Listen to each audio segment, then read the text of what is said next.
Hey Flutterby's, it is Butterfly. How are you? This is a channel that normally focuses on tarot and oracle cards, and I really enjoy talking about witchcraft and spirituality and some related issues.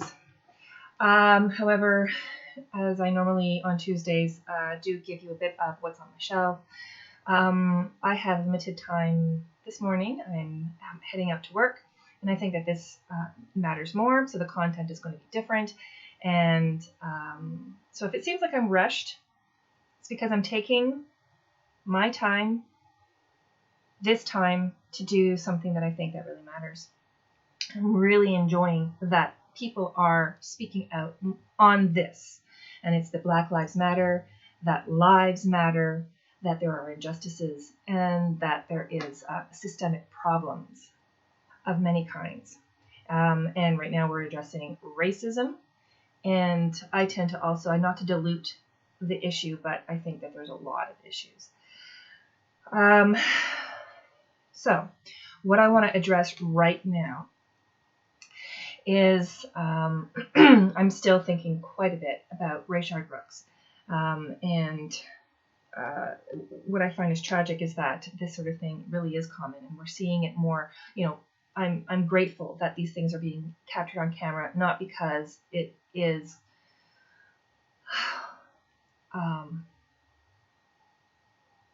because it enforces some kind of accountability. It's not being behind the scenes. It's not that I really take pleasure in seeing the misery of others, and that kind of advertising that pain, it has some kind of entertainment value, but that it exposes some realities, and we get a play-by-play so that we can weigh in on the way that we think, the way that we are socialized, what we are willing to accept and what we are willing to not accept. And I am not accepting. We look at celebrities and we call upon the celebrities and upon the news, people, to the media to cover this information responsibly. And I am neither of those things. I am not a celebrity. I do not have a position in, a big paid media thing. I am Joe Schmo from Ontario.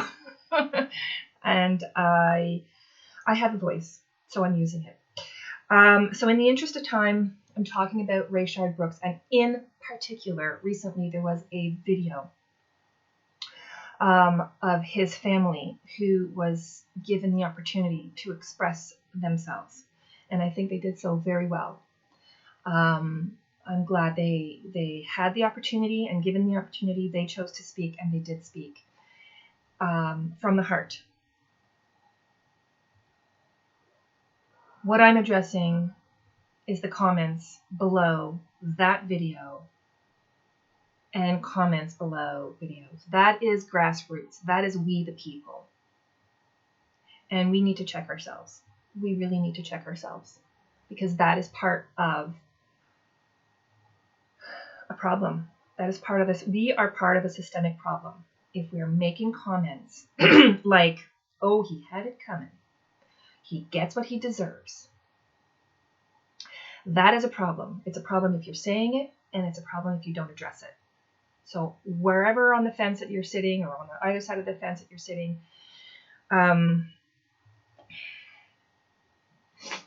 so I'm addressing it. Why is it a problem? It's a problem because it fuels the fire. It fuels problem. It inflates conflict. It's nice to have an opinion that we can justify violence, that we can justify a killing, right? This police officer, people want to advocate for his actions, that he did nothing wrong, that Rayshard Brooks turned around and shot. The police knows that this thing that he's shooting is a non-lethal weapon. It's his weapon. He knows that he's drunk. He's done the test. So that technically justifies some kind of a shooting. And I'm saying no. Instead of justifying why you have the constitutional right, or under your laws, you have the right to kill, to shoot, and you have sobriety on your side, you have an able body, your ability to run, you have the ability to shoot, you have the training to aim and hit in the place that you want to hit and be effective that way. So it's not an even power thing. It's not an even powered. So there's a definitely disproportionate, power. He took the law, and we are encouraging violence by saying that yes, you are justified in killing in that instance. I think instead of justifying killing, we really, as a people, I'm not American. As a people, this is a global community, and we all have a voice. That's it, man. We invented internet. We have a global community, and we have a voice. What one person does affects us all. We're aware of the butterfly effect. We are aware of the ripple effect, and what you do reflects on me. And I take issue with comments below a video where a family is grieving. That is Rayshard Brooks. That was their cousin. That was their father. That was their son. That was their brother. And they came and they needed to say what they needed to say. And the comments down below that video and other related videos are saying, well, he had it coming. Good for him. Cops, I'm on the cop side. We need cops. We need good cops. But I think in addressing a systemic problem, we also need to start looking at why we are justifying killing, why we are justifying violence, rather than justifying alternative. It's too bad that we have to talk about it as an alternative. The first thing that we should be doing is not looking at justifying killing. The first thing that we should be doing is de-escalating. The first thing that we should be doing, and we must be doing, is to create a better situation for people rather than quickly resorting to violence, which is basically what I've been seeing on camera. That's what I've been seeing, is that we quickly escalate to violence when really that is not the solution. It is clearly not a solution. It is an unintelligent solution. Violence is not an intelligent solution. Oppression is not an intelligent solution. I know I'm going to be getting comments down below. I'm going to leave them there. Because I'm inviting people to respond to the responses. Because even vile comments give us a reflection of who we are and how poisonous we've become to each other. Below those videos, when you are telling a family who is grieving, well, he had it coming. Really? Rayshard Brooks has a 1-year-old, a 2-year-old, and an 8-year-old girl who, at some point in their lives, in the not-so-distant future, are going to be reading those comments.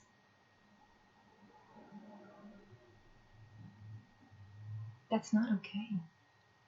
That's not the world that children have to be living in.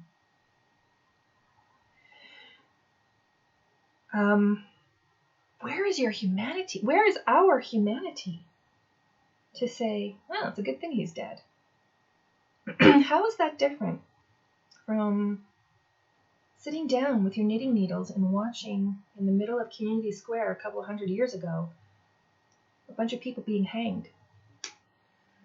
How is that different from several hundred years ago, not so long ago actually, when people would sit around in entertainment and watch a lynching? How is that different from, because they all felt justified under their laws, under their social structure. How is that different? How are leaving comments from your anonymous name, from your channel name, leaving comments like that, he had it coming, good, he's dead, too bad. How is that different from right now, present day? When we like to point the finger on the other side of the world, where they justify killing, where they have under their social structure, they can put their own people, in a cage and light the people on fire and watch them burn. That's been shown on video. How is that different from watching or knowing that in some countries they have beheadings and they have executions or public executions on camera or off camera, or war where they put guns in children's hands, and under their law, they are justified. How are we different when we leave vile comments like that? Because we are, under our laws, we can write comments that are very, very hurtful. We can't just protest and yell and then talk to each other like that behind the safety of our laptops. There needs to be a fundamental change in the way that we interact with each other as humans. I am not an intellect. I do not read. I'm not really knowledgeable on Marxism, social concepts, like scholarly, big. I'm not a legal expert. I'm not a demonstrator. I'm a person who has a job to go to, and I'm taking a couple of minutes to address a problem. There are some seriously vile comments under videos, and they are hurtful, and they are harmful. And when I find myself fearful to write back to those people leaving comments, because they might comment back to me, that's a fear that's not okay. And so I'm making a video instead to address the fact that we need to sort ourselves out. We need to really watch the way that we talk to each other. We cannot stand behind the safety of our laptops and write anonymously these vile messages without addressing them. They have to be addressed by all of us. It's not okay. This is like schoolyard bullying. I'm sorry. I take things to the childhood level because I work with children and I see adults as small children, and I see small children like adults who are sorting out their issues. And when you're an adult and you're sorting out issues this way by making these like bullying comments, just like they do in the schoolyard, then it's not an effective way of communicating. It's not helpful. It's hurtful. If you've left comments like that are vile and hurtful and dismissive of other people's pain, I urge you to take them off. I urge you to apologize. I urge you to check yourself and to take accountability for the things that you say. And if you are somebody who, like me, is reading those comments, I invite you to respond to those comments appropriately in some way, saying something. At this point, saying something is better than saying nothing, because there's nothing worse than being a silent target. And when those things are being said to a family who is grieving, I feel like I'm part of that target, because by reading those comments, I, as part of the society, this global community, I feel hurt. That is not something that I'd want to have happen to me. You see, that's why schoolyard bullying works, or any kind of bullying works. When you stay silent on the sides, it allows the bully to have a safe target. And I am not sitting idly by.